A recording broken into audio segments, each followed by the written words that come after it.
Sénégal mi ngi nekk réew moo xam ne fi mu toll nii daanaka xibaar bu neex sax kenn mënatu ko fee am wala boog bu duggee sa nopp ndiir su gàtt xibaar boo ko gën a xajam fuuf dikk yàq ko ndax li ëpp ci coowal réew mi fi mu toll nii luy rey nit rekk la mooy xëccoo suuf. Sénégal nit ñi xëccoo nañu suuf si xëccoo win wu ñaawa defe nga ne mag mu toll ni Babacar Ngom am plus de 65 ans parce que da nga am licence KFC taxaw bëgg a jël 75 hectares yoo xam ne yow sa moroomu doom nga xam ne doomi président bañ la gisee ngay foo ak moom ci ay moto squat rek lañu tàmbali di ñaaw njortu ne am na luy waaj a xew ndax man duma ànd ak sama moroomu doom di fo loolu duma ko def mukk loolu duma ko def nga dem ñu déclassifier le 75 hectares yoo xam ne on sait au nom de quoi on ne sait même pas si le président a été vraiment informé de la place stratégique de ces terres-là ci baykat ya nga xam ne ñoo fa dëkk ay séeréer yoo xam ne musuñoo xam fenn fu dul ruq boobu di fa bay la ñuy dundee ñetti weer ngay bay ñetti weer bëgg caa dund fukki weer ak ñaar baykat yi boo demee ci seen dëkk yi mois de juillet août li ñuy lekk yal na ump nit Sénégal bu ñu taxawee fii nit taxaw ci nooto bii wax ne tey ñankatang laa togg def ci benn jimboo te ñuy lim ay milliardaires rek di dem te milliardaires yooyu di gën di toroxal askan wi nga xam ne yow Babacar Ngom village yooyu nga xam ne ñoom nga soxla tey la la waroon mooy dem tabax fa ay école tey la la waroon mooy fexe ba ñu am ay forage tey la la waroon mooy la la intéressé ci agriculture nga orienté leen ci parce que bu fekkee nit ki dugub ak gerte lay bay bu nawet bi wàccee mu am ci téeméeri junni soo ko nee bayal ma mboq bu nawet bi wàccee ma jox la million mu bayal la mboq bu nawet bi wàccee nga jox ko million wax dëgg yàlla muy tedd ngay tedd nga xalaat sa bàmmeel yow mi nga xam ne jege nga ko lool déjà yéen ñëpp a feebar te teewul yéen a ngi continuer di topp àddina di toroxal baadoolo yi di toroxal baykat yi koo xam ne mbay mi rekk la yaakaar wenn fas la yor wenn machine la yor benn wajan la yor léeg-léeg benn mbaam lay yor di ko dundalee këram yor ñetti soxnaam yor ay doomam amul nag amul leneen amul beneen source de revenu nga ñëw taxaw ñekk ne tey di nga jël suufam rek di nga ko lekk mais lii na ko àddina sépp yëg na ko ñëpp reeteet bu leen bàyyi Babacar Ngom Sedima ndax KFC bu bon bii muy defar nous on a été en Europe. Ce KFC là il est merdique diwlin kese la ñuul kooku salte taxaw ci loolu toroxal askan wi jël suufu jàmbur yi bàyyi leen ñuy xiif nga dem tëj ay baykat ñetti fan ay mag ñoo xam ne musuñoo def dara ci seen àddina lu dul bay xamuñu dara musuñoo am problème bu dul bu ñu demee ci chef de village mu réglé ko nga dajale leen ñoom ñëpp wàccee fa ay nervi wàccee fa ay gendarme ñu jàpp leen dem tëj leen ci kaso yi billaahi man yii am na ci ñoo xam ne fi mu toll nii doyal nañu sëkk parce que ñii gàddaay bi ñu leen jàppee am na ci soldat bi koo xam ne am na ci policiers yi koo xam ne dafa jooy ba àddinaam tukki les gens ne peuvent pas refuser les ordres man je n'ai rien contre les hommes de loi wallahi aw maa ñoom benn problème boo xam ne maa ngi koy xalaat tey jii xam ne ñii ils le font de gaieté de cœur am na ci ñoo xam ne dañuy juum rek mais yéen voilà une société qui mérite d'être boycottée sur tous ses produits Babacar Ngom il faut l'arrêter très tôt lii moom il faut président de la république xam ne bu ko déclassifier ba ñu jox ko wallahi àddina dana tukki nit ñi ils n'ont pas de quoi joindre les deux bouts seen suufa seen lopin de terre yi ñuy bay ils n'ont même pas les moyens pour bay lu ñuy waxtaane li ñuy bay dundalu leen nga bëgg leen koo xañ lan mooy loolu ah soudoyer presse bi yëpp ñëpp noppi kenn waxu ci cette information là ci réseaux sociaux yi nga koy foree xool ñaar ñetti vidéo yoo xam ne ñi koy def ñi ngi jooy ay borom kër yoo xam ne yaakaaruñu dara lu dul mbay mi ñuy bay nawet bi waaj a jub si ñu ngi ci cooroon fi mu ne nii nawet bi sax cooroon weesu na est-ce que ñooñu ruuj nañu seeni tool ngeen bëgg leen a bàyyi noonu ñu torox ngeen bëgg leen a bàyyi ñu xiif suuf si ñun ñoo ko moom ñun ñëpp ay sénégalais la ñu dëkk bi ñun ñoo ko moom ñoo ko bokk kenn moomu ko bàyyi morom ma ah ñu yëkkati lu toll noonu jox ko benn doomu aadama 75 000 hectares nga bëgg ko jël parce que yow nee nga il faut nga ubbi 20 points de vente KFC balaa 2024 te nee nga dangaa bëgg a doon président Babacar Ngom day bés bu sénégalais yi dof-dofloo ba mu am fit sax ne candidat la ma xam ne ñun moom wax dëgg yàlla boo yeboo ñu tuxu koo xam ne yow sa poosu bopp jaral na la ay bakkan nit ñi dee ak xiif. Soyons sérieux gis nga ce pays là il faut que certaines personnes arrêtent parce que dinañu jeexal nit ñi dinañu leen rey ci musiba boo yoree milliards ay milliards di wàññi di dem di wàññi di dem di noggatu koo xam ne wóor na la ni musul am 1000 francs ba pare góor gi nekk góor gu diñ 2 millions la ko jox ne ko kaay ma jox la njëgu gura 2 millions. bu yori doomam ci oto bi doom bi ñëw indi ak 2 millions ne ma am 2 millions bi jox ko dëkk bi ñu jox ko njëgu gura ma ne ko man 2 millions fekkiwuma ko ñu di ko joxe njëgu gura mosuma koo gis suñu tool yi ñoo ëpp seen 4x4 yi ak seen paso yi. te su ma la ko waxoon ne may ma ci benn 4x4 ak façon ak caabi di nga bañ te du dox yee upp du ñu dox soxluñu saxaar tey de soxluñu ko ëllëg dégg nga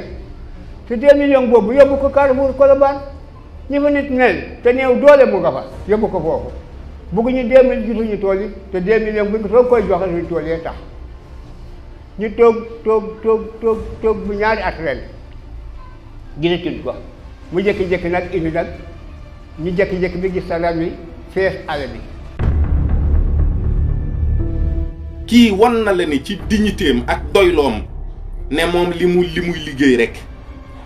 la yaakaar te mësul am sax téeméeri junni yu bokk ndey ak baay nga may ko 2 millions mu delloo la ko waaye sëñ bi lii na siiw na tasaaroo na ko àddina sépp yëg na àddina sépp yëg ne Sénégal gii ñu ne. am na ñoo xam ne bu fekkoon ne fa nga tëdd mën nañ la faa fekk rendi la fa ngir 100 francs te ay milliardaires lañu dinañu ko def baadoolo reyul baadoolo de ku ñàkk reyul ku ñàkk de fii nit 200 lay yor nga ñaan ko 100 francs mu may la ko nit téeméer lay yor nga ñaan ko fukki dërëm mu may la ko nit ay yor milliard romb la ngay dee mu ne la kii mbaxane mi nga yor sax est-ce que doo ma ko jox ma demaaleeg moom comme léegi nga dee qui sont en train aujourd'hui de sucer le sang de tous les Sénégalais sans distinction. Et la couche la plus pauvre et la plus démunie de ce pays-là. baykat yi moo leen dese dem jël suufas baykat yi ndakaaru moom jël ngeen lépp ba Dakar amatul fu mu noyyee fi mu ne nii technopole bi képp a fi des ak forêt classée mbaaw bi te di ngeen ko lekk. loolu moom Dakar va exploser un jour parce que lépp di ngeen ko jël léegi jël ngeen littoral bi. tabax ngeen ba sës ci géej gi te doyewu leen ko dara lu dul mooy yàlla képp ngeen fay defee bu ngeen ko defee nag ba noppi ngeen wëlbatiku nag dugg ci région yi dem région de Thiès dem Diass dem Noto dem Fandène dem fépp jël suuf yi te def ngeen lépp ba pare Lac Rose bi jël ngeen ko jël ngeen Bambilor jël ngeen Kayar jël ngeen fépp yéen lii lan la ndax lii àddina bi jar na ko. Vous êtes certain que vous allez mourir vous le savez très bien yàggatul yéen ñëpp da ngeen di dee. Aujourd'hui vous avez tous plus de 60 ans kenn ku ne ren jii li la teree dem Europe ak Amérique say rendez-vous munoo ko doxi parce que coronavirus bi tëj na la fi est-ce que dina la parce que corona bii du leen sax yéen du leen fi bàyyi bu ko defee rek ma xam ne cuune la. ma xam ne on va ouvrir les aéroports certes yàggatul waaye on va vers un second reconfinement ça je vous le dis tout de suite yéen ñëpp di ngeen xam ne kenn mënta rëcc yàlla. lii du dëgg. du ngeen fi fajoo, du ngeen lekku réew mi, du ngeen naan ndoxu réew mi, du ngeen sol lu ñaw ci réew mi, te yéen lu dereeti waa réew mi ci boppam ngeen di jël di ko naan. yéen vous êtes vraiment des cannibales, ay lekkkatu nit dëgg ngeen. yor alal bu fekkee ku yor alal nii ngay def da ngay dagg ci sa deretu moroom mi ak yàpp bi di jaxase di lekk. alal yi àddina dara jaru ko. nit ñi nag amuñu fu ñu jëm. département Mbour góor gi jeex na. Mbour Saly ñax-ñaxal foofu jeex na takk. doomu Mbour mënatul am pepp suuf Mbour. lii mooy lan. lii mooy àddina ndax lii moom fii nga xam ne xoolal kan moo gën Serigne Pape Malick kan moo ko gën te démb jébbal nañu ko boromam. réew mi yëpp réseaux sociaux yi ñëpp yaru ñëpp bàyyi seeni xuloo ak seeni xeex. jikkoo ma ko may de xëccoowu fi dara te moo leen gën fuuf mu dem ci ngoram. yéen kenn xamu leen yéen effectivement vous voulez faire de ce pays-là un pays de sans culottes. yéen a ngi piétiner nit ñi ko fii ku fi rafet juddu ngeen recruter ay nit ñu réew ñu di ko saaga ndey ak bàyyi pour toroxal leen parce que yéen vous êtes nés du néant du ngeen dara. jikko mënu leen koo baaxle. toroxal doomu aadama jël ay suuf jaay ko dem ba ci biir nangu ko ne ko mënaloo ma dara. mais dëkk bi am na nit ñu fi nekk ñuy protéger ay nit ñoo xam ne bu ëllëgee dinañ la boole ka ngay protéger duma. yàlla ku juste la. billahi wallahi taala du leen bàyyi mukk ngeen di toroxal doomu aadama yi ba yowmal xiyaam ngeen ànd ak seen mbég. c'est excessif ce qui se passe dans ce pays-là. lii jaaduwul du nite du yërmande du baax du aucun Sénégalais ne partage. ñi daal ku ci loo gën a am alal rek gën ko bëgg. loo ko gën a bëgg gën a soxor. mais luy loolu Babacar Ngom ba nga nekkee ci réew mi ak léegi di am teraanga est-ce que sénégalais yi mës nañoo lijjanti yow sa dara. les gens t'ont toujours foutu la paix. y a même pas de paix. fii ñi xam sax xar kanamu Babacar Ngom bariwuñu mais ñëpp bàyyi la nga nekk ci sa jàmm nga xëy rek yow dem ba ci digg àll bi rek ne ñii moom faaw rek dinañu dee ak xiif. waay bàyyi leen jàmbur yi ak seen tool yi ñu bay. képp koo xam ne nar ngaa toroxal askan wi ak baykat yii noo ngi ñaan yàlla ak Serigne Touba ci barke ajjuma ju tedd jii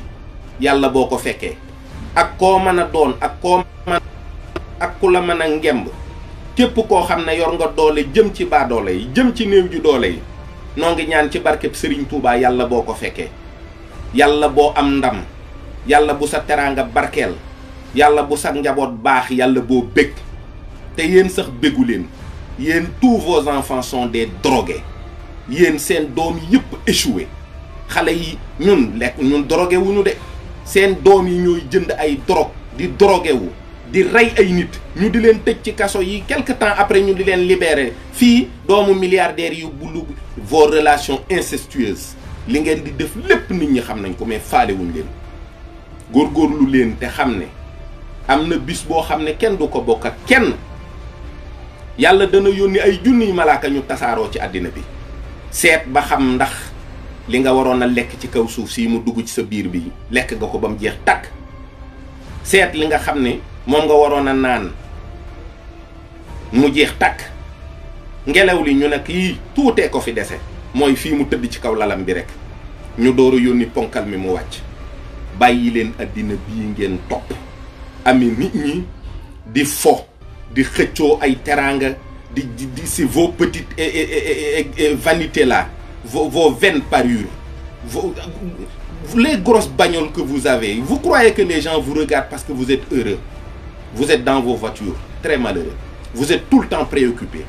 Vous courez derrière un bonheur que vous ne trouverez pas. Vous avez beaucoup d'argent mais vous n'avez rien du tout en réalité. Vous êtes pauvre. mënu leen taxaw fii sax ci angle bi wax ak ñaari nit mënu leen dem juma mënoo leen dem fenn da ngeen di daw rek ak di làqatu rek di jënd ay gaynde di dugal seen kër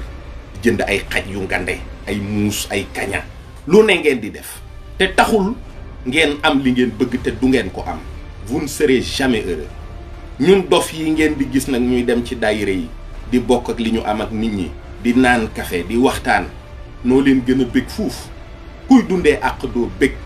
te suuf si ngeen di xëccoo fii ngeen koy bàyyi walillahi miraasu samawati wal ard fii ngeen di bàyyi lépp du ngeen yóbbaale dara amu ci kenn kuy dee ba nu weesoog yow juróom-ñaari mètre percale. vos titres d'honneur vous ne mourrez pas avec. ah tey président la ñuy suul tey député la ñuy suul tey sëriñ sàngam la ñuy suul déedéet diw rek sa tur sax da nga koy ñàkk néew bi. summi say yére takk say jabar réfléchissez takk ay jabar yu ndaw nga dee rek même pas 1 mois ñu takk say jabar bu yidda ji jeex rek ñu leen di takk say jabar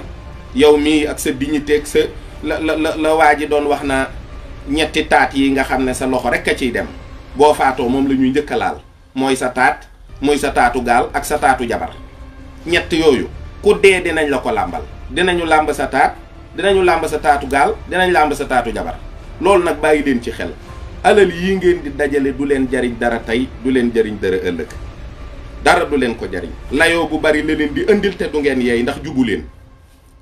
layoo bu bari te du leen jariñ dara ndax jubu leen dara la leen dul jariñ kumpa nag moo rey doomu aadama am na nit koo xam ne moom dafa xamul ñàkk xam nag moo tax mu xam ni day accumuler ay problème am rek plus il a de l'argent plus muy accumuler ay problème am plus il a de l'argent plus muy accumuler ay problème am ku gën a dolli rek yëf yi gën a kii waaye du wàññeeku mukk un buntu sànni seen alal pour mën a dem taxaw ci àngal bay jënd fa café Touba fukki dërëm naan am kuñ fa nuyool waxtaan tàppante dinañ ko def amul njëkk jub képp am solo ak ragali yàlla lii daray àddina jaru ko bàyyi leen jàmbur yéeg seen suuf yii kuy jaay suuf na nga jaay suuf soo xam ne boo paree noppi ca waaye jaay nit ñi suuf nanguwaat ko ne leen du mujj fenn fekk nit ñi ñu toog seen ruq di bay ruq boo xam ne seen maam ya fa la ñu nekkoon booba ak léegi juguñu fa ngeen fekk leen fa rek sous prétexte que le président a déclassifié nga topp procédure bi dem ba am titre foncier ñoom yàlla ma leen fa wàccee moo leen fa jox titre foncier réew mi ñun ñoo ko bokk bàyyi leen li ngeen di def fii kenn gënu fi kenn gënu fee yey kenn réew mi ñun ñëpp ñoo ko bokk te ay sénégalais lañu bàyyi leen politique dëgg loo xam ne da ngeen koy teg rek ci seen bakkan ak bëgg a nax nit ñi lenn li daray àddina jaru lii daal ñaaw na trop Babacar Ngom Sedima daal maa ngi koy reeteet maa ngi reeteet kii nga xam ne moo jaay nit ñi suuf yi gàddaay te nangu ko te lii nag président de la république war na koo yëg xam nga toog sa palais nekk en contact ak ku quarantaine te ki quarantaine ci buntu la jaar am na keneen koo xam ne bu buggee dugg ci palais bi du jaar ci benn bunt nañu moytu ñooñu am na koo xam ne looy def Serigne Saliou waxoon na ko Abdou Diouf yéen da ngeen a defe ne bu ngeen nekkee ci seen bureau yi di dogal di nas ak a nocci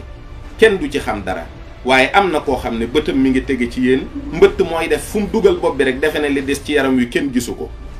sëriñ bi yàllaa ngi leen di gis de wallahi azim yàllaa ngi leen di gis réew mi daal li fi xew ñaaw na trop problème foncier lundi ba dimanche moom ngay dégg ak meurtre telle personne a été poignardée à tel angle non ce pays est terrible